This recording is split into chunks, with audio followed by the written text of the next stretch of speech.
नमस्कार विद्यार्थी मित्रांनो, स्वागत आहे तुमचं आजच्या नवीन व्हिडिओमध्ये। तर आज आपण 2 जानेवारी 2025 च्या चालू घडामोडी पाहत आहोत।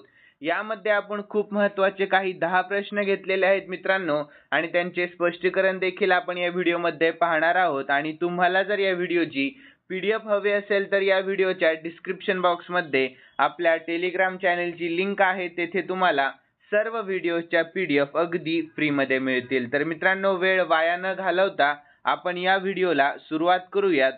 तर या अगोदर आपण कालच्या चालू घडामोडी पाहून घेऊया। तर जगातील पहिले ऊर्जा साक्षर शहर बनण्याच्या उद्देशाने कोणत्या शहराने क्लायमेट मिशन सुरू केले? तर इंदोर। यानंतर इस्रोने कोणत्या रॉकेटच्या मदतीने स्पेस डॉकिंग एक्सपेरिमेंट स्पेडेक्स मोहीम यशस्वीपणे प्रक्षेपित केली? तर PSLV-C60 यानंतर डिसेंबर 2024 मध्ये कोणत्या देशात नोरोव्हायरसचा प्रादुर्भाव झाला आहे? तर अमेरिका। यानंतर नुकतीच सर्व 7 खंडातील सर्वोच्च शिखरे सर करणारी सर्वात तरुण महिला कोण बनली आहे? तर काम्या कार्तिकेयन बनली आहे। यानंतर भारतातील पहिला अँटी पेस्टिसाइड बॉडी सूट कवच कोणी लॉन्च केला आहे? तर याचे योग्य उत्तर श्री डॉक्टर जितेंद्र सिंग यांनी केलेला आहे। यानंतर मित्रांनो, कोणत्या देशाने सलग दुसऱ्या वर्षी 10 लाखांहून अधिक नॉन एमिग्रंट व्हिसा भारतीयांना देऊन नवीन विक्रम केला आहे? तर याचे योग्य उत्तर अमेरिका। यानंतर पुढील प्रश्न, कोणत्या राज्याने वरिष्ठ राष्ट्रीय पुरुष हँडबॉल स्पर्धेचे विजेतेपद पटकावले आहे? तर केरळ या राज्याने। यानंतर कोणत्या बँकेचे माजी प्रमुख रातो यांना भ्रष्टाचाराच्या प्रकरणात 4 वर्षांची शिक्षा झाली आहे? तर IMF। यानंतर समुद्रावरील भारतातील पहिल्या काचेच्या पुलाचे उद्घाटन कोणत्या राज्यात करण्यात आले? तर तामिळनाडू या राज्यामध्ये। यानंतर शेवटचा प्रश्न होता, नुकतेच CRPF चे महासंचालक कोण बनले आहेत? तर वितुल कुमार हे बनले आहेत। यानंतर मित्रांनो, आपण आजच्या चालू घडामोडीला सुरुवात करूया। तर जगातील सर्वात वेगवान हाय स्पीड ट्रेनचा प्रोटोटाइप कोणत्या देशाने सादर केला? तर योग्य उत्तर ऑप्शन A चीन या देशाने। कोणत्या? तर चीन या देशाने सादर केला। तर याविषयी आपण महत्त्वाची माहिती पाहून घेऊयात। तर चीनचे CR450 जगातील सर्वात वेगवान हाय स्पीड ट्रेनचा नमुना सादर केला आहे, तर ज्याचा चाचणी वेग 450 किलोमीटर ताशी आहे, जे वेग तसेच ऊर्जा कार्यक्षमता, सुरक्षितता आणि प्रवाशांच्या आरामात सुधारणा करते। यानंतर पुढील प्रश्न, तर DBS बँक इंडियाचे नवीन CEO म्हणून कोणाची नियुक्ती करण्यात आलेली आहे? तर याचे योग्य उत्तर ऑप्शन B रजत वर्मा यांची नियुक्ती करण्यात आलेली आहे। कोणाची? तर रजत वर्मा यांची। तर याविषयी आपण महत्त्वाची माहिती देखील पाहून घेऊयात।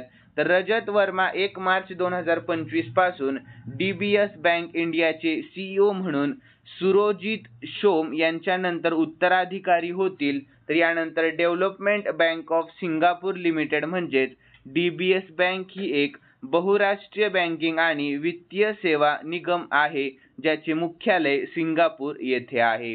यानंतर विद्यार्थी मित्रांनो, आपण काही प्रमुख बँकांचे अध्यक्ष पाहून घेऊयात। तर वर्ल्ड बँकेचे अध्यक्ष अजय बंगा आहेत। यानंतर IMF बँकेचे क्रिस्टालिना जॉर्जिवा। यानंतर NDB चे डिल्मा रौसेफ आणि ADB बँकेचे मासात्सुगु अस्कावा हे आहेत। यानंतर पुढील प्रश्न, तर इस्रो जानेवारी 2025 मध्ये NVS-02 लॉन्च करेल, तर हे GSLV चे कोणते मिशन आहे? तर योग्य उत्तर ऑप्शन A 100वे मिशन आहे। यानंतर आपण याविषयी महत्त्वाची माहिती पाहून घेऊयात। तर इस्रोने NVS-02 उपग्रहाचे जानेवारी 2025 मध्ये जिओ सिंक्रोनस सॅटेलाइट लॉन्च व्हेइकलवर प्रक्षेपण करण्याची योजना आखली आहे, जी 100वी GSLV मोहीम असेल। यानंतर NVS-01 मे 2023 मध्ये यशस्वीरित्या लॉन्च करण्यात आलेली आहे।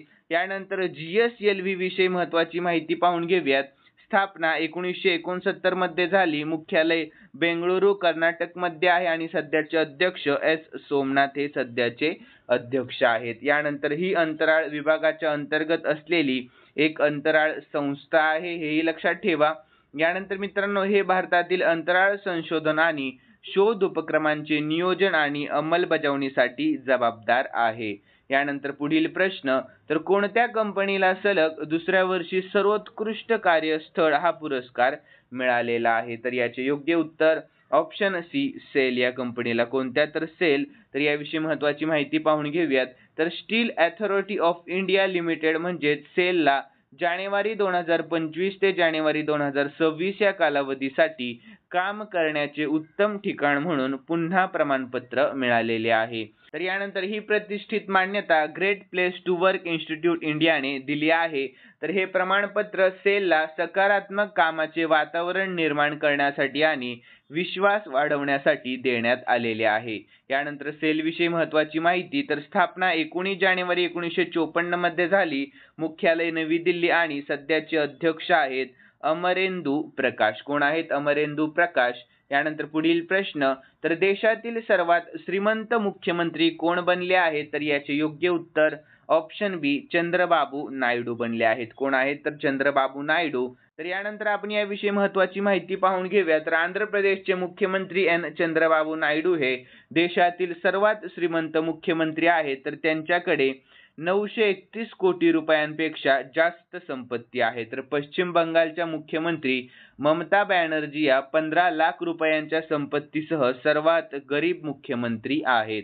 यानंतर 2023 ते 2024 मध्ये भारताचे दरडोई निव्वळ राष्ट्रीय उत्पन्न सुमारे 1,85,854 रुपये होते. तर मुख्यमंत्र्याचे सरासरी उत्पन्न 13,64,310 रुपये होते. यानंतर हे भारताच्या सरासरी दरडोई उत्पन्नापेक्षा 7.3 पट जास्त आहे. यानंतर आंध्र प्रदेश विषयी शॉर्ट मध्ये महत्त्वाची माहिती, राजधानी अमरावती, मुख्यमंत्री चंद्रबाबू नायडू आणि सध्याचे राज्यपाल सय्यद अब्दुल नजीर हे सध्याचे राज्यपाल आहेत. यानंतर पुढील प्रश्न आहे 6वा, तर कोणत्या माजी क्रिकेटपटूचे आत्मचारित्र्य स्टंप्ड लॉन्च करण्यात आलेले आहे? तर याचे योग्य उत्तर ऑप्शन डी, सय्यद किरमाणिया. कोणत्या? तर सय्यद किरमाणिया. तर यानंतर आपण याविषयी महत्त्वाची माहिती पाहून घेऊया. तर भारताचा 1983 विश्वचषक विजेता यष्टिरक्षक सय्यद किरमाणी यांनी त्यांचे आत्मचारित्र्य स्टंप्ड लॉन्च केले आहे. तर किरमाणी यांनी त्यांच्या आत्मचारित्र्यात त्यांचे जीवन आणि क्रिकेट कारकिर्दीबद्दल सांगितले आहे. यानंतर पुढील प्रश्न, तर तमू लोसार सण कोणत्या देशात साजरा केला जातो? तर योग्य उत्तर ऑप्शन बी, नेपाळ या देशामध्ये. कोणत्या? तर नेपाळ या. तर याविषयी महत्त्वाची माहिती पाहूयात.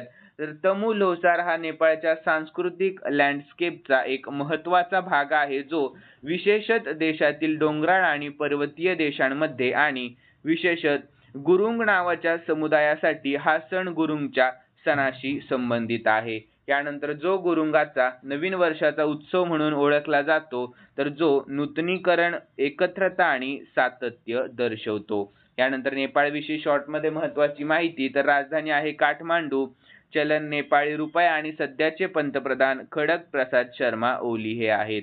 यानंतर पुढील प्रश्न आहे 8वा, तर अलीकडील रिझर्व्ह बँकेच्या म्हणजेच RBIच्या अहवालानुसार 2024 ते 2025 या आर्थिक वर्षामध्ये भारताच्या GDP मध्ये किती टक्के वाढ होण्याचा अंदाज आहे? तर याचे योग्य उत्तर ऑप्शन बी, 6.6% वाढ होण्याचा अंदाज आहे.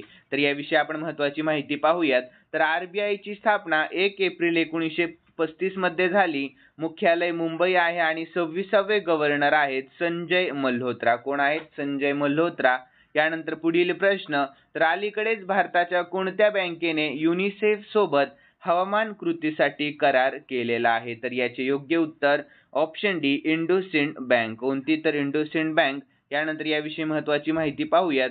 तर इंडोसिंड बँकची स्थापना 1994 मध्ये झाली. मुख्यालय पुण्यामध्ये आहे आणि सध्याचे CEO आहेत सुमंत कटपालिया. कोण आहेत? सुमंत कटपालिया. यानंतर पुढील प्रश्न 10वा आणि शेवटचा प्रश्न आहे मित्रांनो, तर कोणत्या राज्यात किंवा केंद्रशासित प्रदेशामध्ये काग्येद नृत्य महोत्सव साजरा केला जातो? तर याचे योग्य उत्तर ऑप्शन ए, सिक्कीम या. कोणत्या? तर सिक्कीम या. तर यानंतर आपण याविषयी महत्त्वाची माहिती पाहून घेऊया. तर सिक्कीम मध्ये काग्येद डान्स फेस्टिवल साजरा केला जातो. तर हा एक पारंपरिक नृत्य उत्सव आहे, जो तिबेट दिनदर्शिकेनुसार 10व्या महिन्याच्या 28 आणि 29व्या दिवशी आणि इंग्रजी कॅलेंडरनुसार डिसेंबर महिन्यात साजरा केला जातो. यानंतर सिक्कीम विषयी शॉर्ट मध्ये महत्त्वाची माहिती. राजधानी गंगटोक, मुख्यमंत्री प्रेम सिंग तमांग आहेत आणि सध्याचे राज्यपाल लक्ष्मण आचार्य हे सध्याचे राज्यपाल आहेत. यानंतर मित्रांनो, खालील प्रश्न मी स्पेशली तुमच्यासाठी ठेवलेला आहे आणि हा प्रश्न आपण कालच्या चालू घडामोडीमध्ये पाहिला होता. ज्यांनी कालचा व्हिडिओ पाहिलेला असेल त्यांना नक्कीच या प्रश्नाची उत्तर येईल अशी मी अपेक्षा करतो. तर प्रश्न असा आहे, अलीकडेच कोण सीआरपीएफचे महासंचालक बनले आहेत? तर याचे योग्य उत्तर तुम्हाला आपल्या कमेंट बॉक्समध्ये सांगण्याचा प्रयत्न करायचा मित्रांनो. आणि तुम्हाला जर आजचा व्हिडिओ आवडलेला असेल तर नक्कीच या व्हिडिओला लाईक करा आणि सबस्क्राईब करायला अजिबात विसरू नका. तर चला भेटूयात नवीन व्हिडिओमध्ये. धन्यवाद.